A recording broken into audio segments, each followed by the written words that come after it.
నమస్కారం. సుప్రభాత ఘంటారావానికి స్వాగతం. ముందుగా ప్రధాన అంశాలు. కాకినాడ వైపు దూసుకొస్తున్న మొంతా తుఫాను సాయంత్రం లేదా రాత్రికి తీరం దాటే అవకాశం.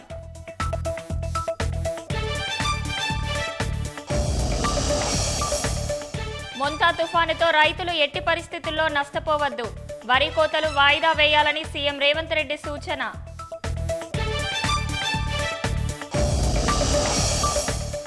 జూబ్లీహిల్స్ గెలుపు కోసం సర్వశక్తులు ఒడ్డుతున్న పార్టీలు. సాయంత్రం 4 గంటల నుంచి 8 వరకు 52 చోట్ల బీజేపీ ప్రచారం. చెరువుల ఆక్రమణలపై హైడ్రాకి ప్రజల నుంచి ఫిర్యాదుల వెల్లువ. సాక్ష్యాలతో వివరాలు ఇస్తున్నారంటూ రంగనాథ్ సంతోషం. ఈసీ చేపట్టనున్న ఎస్ఐఆర్పై పలు ప్రశ్నలు లేవనెత్తిన ప్రతిపక్షాలు. ఓటమి కోసం సాకులు వెతుక్కున్నారంటూ బీజేపీ ఎదురుదాడి.